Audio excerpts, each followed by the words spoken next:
L'initiative est à son acte 2, vous l'avez signalé, et une telle initiative ne peut être que saluée dans la mesure où elle concorde véritablement avec l'engagement qui est celui de l'État togolais désormais de faire de notre pays un pays forestier. En réalité, lorsqu'on demande ou lorsqu'on invite les uns les autres à planter un arbre, on est dans une démarche qui sauvegarde d'abord notre environnement, mais notre vie tout court. S'il n'y a pas d'arbre, il n'y a pas d'oxygène. S'il n'y a pas d'oxygène, nous ne vivons pas. Et dès lors, planter un arbre pour nous est un acte de vie. Mais planter un arbre désormais ne suffit plus. Il faut le planter, il faut veiller à ce qu'il grandisse pour qu'il puisse servir, n'est-ce pas, de pourvoyeur d'oxygène. Et plus loin, cet arbre-là peut être utilisé à d'autres fins.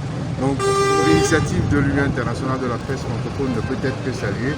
Et je suis très heureux de vous retrouver aussi nombreux aujourd'hui à participer à cet événement.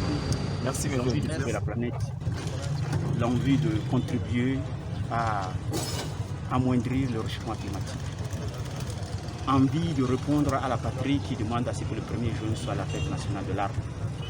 Voilà les raisons qui nous ont poussé à passer à la deuxième édition de cette opération qu'on a dénommée Journaliste et Arbre. Combien de les journalistes? Alors, quelle est la vision juste? C'est vrai, vous l'avez effleuré, mais quand même, revenez-nous en détail. Non, comme je l'ai dit, aujourd'hui, vous savez, de plus en plus, la planète Terre se réchauffe. Les grands pays, les grandes nations, ils ont fait COP Paris, ils ont fait COP 1, COP 2. Ils sont en train de penser aux voies et moyens pour essayer d'amener les États à amoindrir leur pollution, la pollution de l'environnement. Et au niveau des journalistes qui relaient abondamment habituellement cette information, qui parlent tout le temps des réchauffement climatique, les journalistes qui parlent de développement durable. Aujourd'hui, il n'y a aucun projet qu'on peut faire sans qu'on te parle de l'impact environnemental. Aujourd'hui, il y a de moins en moins de pluie. Un 1er juin au Togo sans pluie, c'est rare. Et là, nous sommes déjà pratiquement midi, il n'y a pas de pluie. On se dit, écoutez, c'est quelque part parce que les arbres sont de plus en plus détruits et ne sont pas remplacés. Il faut reboiser. Et les journalistes doivent reboiser parce que ce sont eux qui en parlent, ils doivent donner l'exemple. C'est tout juste pour cela que les journalistes donnent l'exemple aux citoyens en plantant des arbres. Que chaque journaliste en plante, qu'on en prenne soin. Là, nous profitons pour dire merci à la mairie qui a pris sur elle de dire que ces plans-là, elle va les entretenir parce que c'est en face d'elle, c'est-à-dire c'est en face de la mairie du Golfe 3. Nous disons merci à la mairie qui nous a aussi mis la logistique à disposition. Nous disons aussi merci aux journalistes qui ont fait le déplacement massivement. Merci au ministre de la Communication qui a donné le ton, qui a compris pourquoi il doit donner le ton de cet article.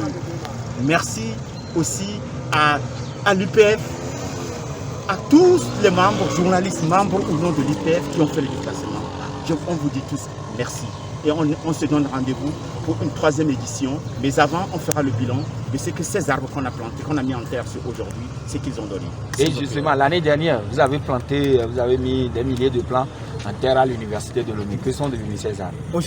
On est parti visiter ces arbres et je peux vous assurer, malgré qu'il n'y ait pas eu de pluie, 50% de ces arbres sont encore en vie. Et ça veut dire qu'ils sont partis pour grandir. Et c'est déjà quelque chose. C'est un apport pour l'environnement, c'est un apport pour l'humanité. Ce qu'on a planté aujourd'hui, on plante 500 arbres.